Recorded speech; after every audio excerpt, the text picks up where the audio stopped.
ഈ ചില ആൾക്കാരുണ്ട് പൈസൻ്റെ കാര്യത്തിൽ വെറും പറ്റിക്കൽ തന്നെയാണ്. വിശ്വാസത്തിൻ്റെ പുറത്താണ് നമ്മൾ ഒരാൾക്ക് പൈസ കൊടുക്കുന്നത്. ഞാൻ ഈ 2 റൂമിലേക്കും പുറത്തുള്ള ടെറസ് ചുമര് അവിടെയൊക്കെ ടൈലൊട്ടിക്കാൻ വേണ്ടിയിട്ടാണ് 1 മാസം മുൻപ് ടൈലെടുത്തത്. എൻ്റെ ഹസ്ബൻഡ് തിരിച്ച് ദുബൈയിലേക്ക് പോകുന്നതിൻ്റെ മുൻപ് ആ ഒരു വീഡിയോ ഞാൻ അന്ന് ഇട്ടിട്ടുണ്ടായിരുന്നു 1 മാസം മുൻപ്. അങ്ങനെ എന്ത് ചെയ്താൽ ടൈല് എടുക്കാൻ പോയി. ടൈലൊക്കെ അടിപൊളി തന്നെയാണ്. അങ്ങനെ അന്ന് തന്നെ ഞാൻ 20,000 റുപ്യ ഗൂഗിൾ പേയിൽ ചെയ്ത് കൊടുത്ത് 20,000 റുപ്യ അയച്ചോന്ന് പറഞ്ഞിട്ട് ബാക്കി പൈസ സാധനം ഇറക്കിയാൽ തരാമെന്ന് പറഞ്ഞു. വിശ്വാസത്തിൻ്റെ പുറത്തല്ലേ നമ്മൾ പൈസ കൊടുക്കുന്നത്. അപ്പോൾ ഇയാളിങ്ങനെ പറ്റിക്കും എന്നുള്ളൊരു കാര്യം ഞാനും അറിയില്ലല്ലോ. ആദ്യമായിട്ടാണ് നമ്മൾ ഈ ഒരു ഷോപ്പിൽ കയറുന്നത്. അതും വേറൊരാൾ പറഞ്ഞു കൊടുത്തിട്ട് ഇവിടെ പോട് നല്ല ടൈലുണ്ടെന്ന് പറഞ്ഞിട്ട്. അങ്ങനെ നമുക്ക് പിന്നെ തിരക്കൊന്നുമില്ല, പണിക്കാർ തിരക്കിലാണ് നമ്മളെ. അതുകൊണ്ട് സമാധാനത്തിൽ ഇട്ടോട്ട് എന്ന് വിചാരിച്ച്. പിന്നെ ഇയാൾ പറഞ്ഞ് 3 ദിവസം കൊണ്ട് സാധനം ഇറക്കുമെന്ന്. നമ്മൾ വിചാരിച്ച് പോട്ട് സാരിയില്ല, 3 ദിവസം കഴിഞ്ഞാൽ എന്തായാലും സാധനം കിട്ടുമല്ലോ എന്ന് വിചാരിച്ച് 3 ദിവസം പോയിട്ട് ഇയാൾ ഇന്നേ ദിവസം വരെ സാധനം ഇറക്കിയിട്ടില്ല. അങ്ങനെ 2 ആഴ്ച കഴിഞ്ഞേരം ഞാൻ വിളിക്കാൻ തുടങ്ങി. അന്നേരം ഇയാൾ പറയും സാധനം മംഗലാപുരത്തുണ്ട്, നാളെ രാവിലെ എത്തുകയെ. പിന്നെ ഞാൻ പിറ്റേ ദിവസം വിളിക്കും. അന്നേരം പറയും ആ സാധനം വരുന്നുണ്ട്. ഇത് തന്നെ ഇയാൾ പറഞ്ഞുകൊണ്ടേയിരിക്കുന്നു. അങ്ങനെ അവസാനം ഞാൻ ഇയാളോട് പറഞ്ഞ് ഇനി നിങ്ങൾ സാധനം ഇറക്കണ്ട, നമ്മൾ തന്ന പൈസ നിങ്ങൾക്ക് തരാൻ പറ്റുമോ എന്ന് ചോദിച്ചു. അന്നേരം പറഞ്ഞാൽ എല്ലാം ഇപ്പം സാധനം അയക്കും, നാളെ തന്നെ നിങ്ങൾ വീട്ടിലെത്തി. ഇത് തന്നെ പറഞ്ഞുകൊണ്ടേയിരിക്കുന്നു. അങ്ങനെ ഒരു ദിവസം ഞാൻ ഇയാളെ കടയിൽ പോയി. കടയിൽ പോയാലൊന്നും ഇയാളുണ്ടാവില്ല. അധികം പള്ളിയിൽ നിസ്കരിക്കാൻ എന്നാലും പറ്റ പള്ളിയിലാണ് ഉണ്ടാകുക. അപ്പം ഞാനിങ്ങനെ വിചാരിക്കുന്നു, ഒരാളെ പൈസ കൊടുക്കണ്ടേ? നിസ്കാരം ഒരാൾക്ക് വേണം, പക്ഷേ ഒരാളെ ചതി വഞ്ചന ചെയ്യാൻ പാടില്ല. നിസ്കാരമെല്ലാം വൃത്തിയായിട്ടുണ്ട്, പക്ഷെ പൈസ തരാൻ ഇയാൾക്കും ഭയങ്കര മടി. പിന്നെ ഒരു ദിവസം ഞാൻ ആദ്യം ഇയാളെ കടയിൽ തന്നെ പോയി. ഇയാളെ മറ്റേ നമ്പറിൽ വിളിച്ചിട്ട് കിട്ടുന്നില്ല. അപ്പോൾ അവിടെ ഒരു ഹിന്ദിക്കാരനുണ്ട്. അപ്പം ഞാൻ അയാളോട് പറയും നിങ്ങളെ ബോസിനെ വിളിക്ക്, ഞാൻ സംസാരിക്കട്ടെ എന്ന്. അങ്ങനെ വിളിച്ചു തരാം. ഇയാൾ ഇതന്നെ പറയുന്നു. പൈസ ഒരു കാരണവശാലും ഇയാൾ പൈസയും തരുന്നില്ല. ഞാൻ പറഞ്ഞ് നിങ്ങൾക്ക് എന്താ പൈസ തരാൻ പറ്റൂലേ? 20,000 രൂപ തരാൻ കഴിയാതെ നിങ്ങൾ എന്തിനാണ് ബിസിനസ് ചെയ്യുന്നത്? ഞാനിപ്പം പരാതി കൊടുക്കുമെന്ന് പറഞ്ഞു. പിന്നെ ഇയാൾക്കൊരു കൂസലൊന്നുമില്ല. നാളെ തരുക സാധനം, മറ്റന്നാൾ തരുക, നാളെ സാധനം കിട്ടിയിട്ടില്ലെങ്കിൽ എന്തായാലും പൈസ തരുമെന്ന് പറയുന്നു. അങ്ങനെ ഇതന്നെയാണ് ആവർത്തിച്ചുകൊണ്ടേയിരിക്കുന്നത്. അങ്ങനെ സഹി ഇട്ടിട്ട് എൻ്റെ ഭർത്താവ് വിളിച്ച്, എൻ്റെ മരോനെ വിളിച്ച്, പണിയെടുക്കുന്ന പണിക്കാർ ഒരുപാട് തവണ അയാളെ വിളിച്ച്. അങ്ങനെ അവസാനം എൻ്റെ മോൾ ഇയാളെ നിൽക്കാൻ വിട്ടിട്ടില്ല. എൻ്റെ മോള് കുറേ സമയം ഇയാളെ വിളിച്ചുകൊണ്ടിരുന്ന് മിനിറ്റിന് ഫോണിൽ വിളിച്ചു കൊണ്ടേയിരുന്നു. പിന്നെ അങ്ങനെ ശല്യം ചെയ്തിട്ട് അയാൾ 15,000 രൂപ അയച്ചു തന്നു. ബാക്കി 5,000 തരുന്നില്ല. 5,000 രാവിലെ 10 മണിക്ക് തരുമെന്ന് പറഞ്ഞു. ആ 10 മണി കഴിഞ്ഞ് നമ്മൾ 10:30 വിളിച്ചു നോക്കി. പിന്നെ ഇയാൾ പറയും ഉച്ചക്ക് തരാമെന്ന്.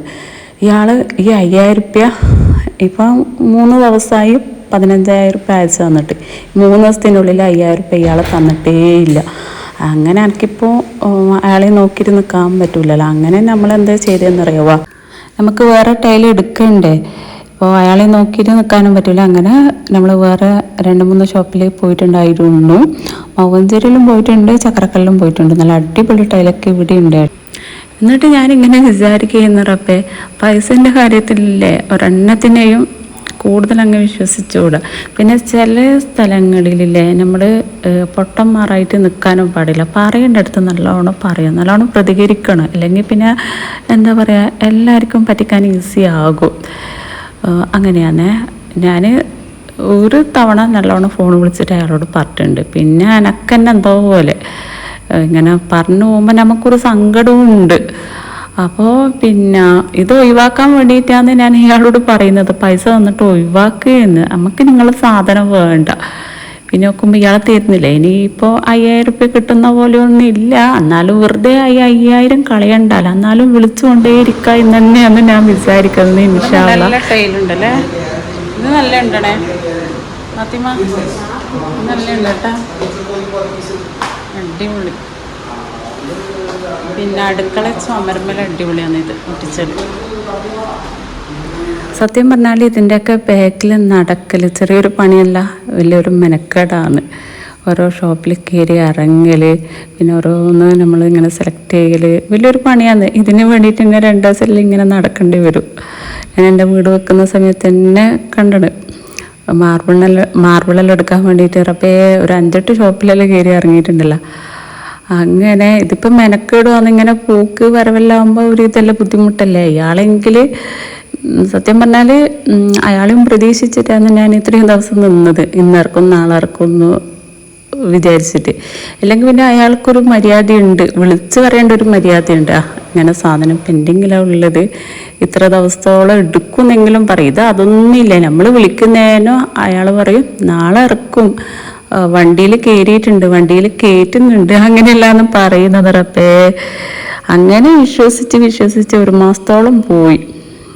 പിന്നെ പൈസക്ക് ചോദിക്കുമ്പോൾ പൈസ തരാനും കളി. എൻ്റെ പൊന്നേ, നമ്മൾ പരാതി കൊടുക്കുമെന്ന് പറഞ്ഞിട്ടൊരു കൂസലില്ല. അങ്ങനത്തെ ഇതായിപ്പോയി. പിന്നെ നമ്മളില്ലേ സാധനം ഇറക്കാണ്ട് ഒരു കാരണവശാലും ആർക്കും മുൻകൂടിയിട്ട് പൈസ കൊടുക്കാൻ പാടില്ല. നമ്മൾ വിശ്വാസത്തിൻ്റെ പുറത്താണ് കൊടുത്തു പോയത്. ഒരാളും നമുക്ക് വിശ്വസിക്കാൻ പറ്റൂല. സാധനം നമ്മളെ കയ്യിൽ കിട്ടിയാൽ മാത്രമേ പൈസ കൊടുക്കണ്ടൂ. അതിനിടയ്ക്ക് വെറും ഒരു 500-1000 മാത്രം ബുക്ക് ചെയ്ത് വെക്കുക. അതിൻ്റെ ഉള്ളിൽ ഫുൾ എമൗണ്ട് ഒരിക്കലും കൊടുക്കാൻ പാടില്ല. ചില ആൾക്കാർക്കില്ല, പൈസ കിട്ടിക്കഴിഞ്ഞാൽ കയ്യിൽ കിട്ടിക്കഴിഞ്ഞാൽ തിരിച്ചു തരാൻ ഭയങ്കര മടിയാണ്.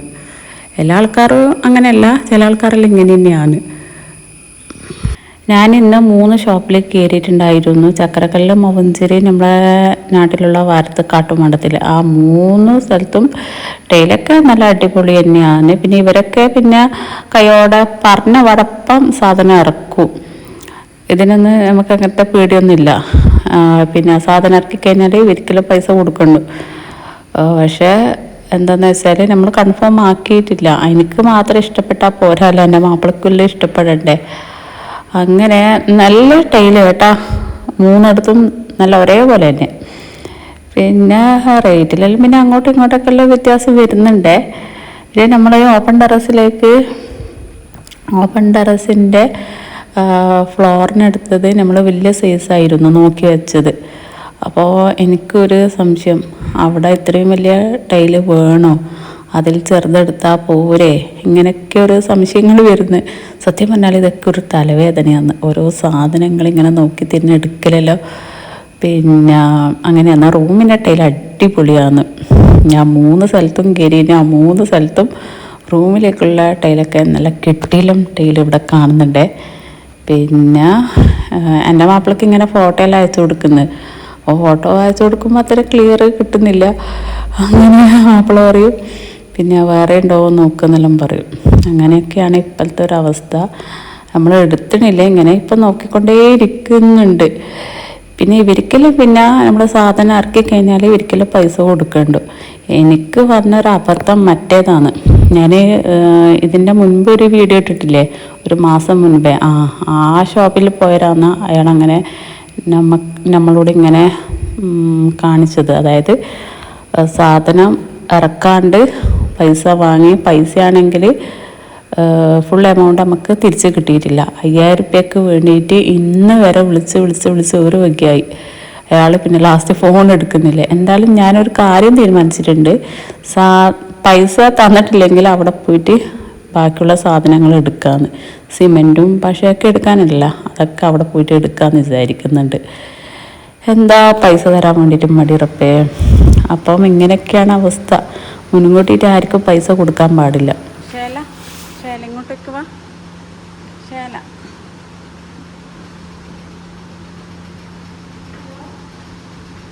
ശേല നോക്കിയേട്ടണേ എന്നാ പറഞ്ഞേ.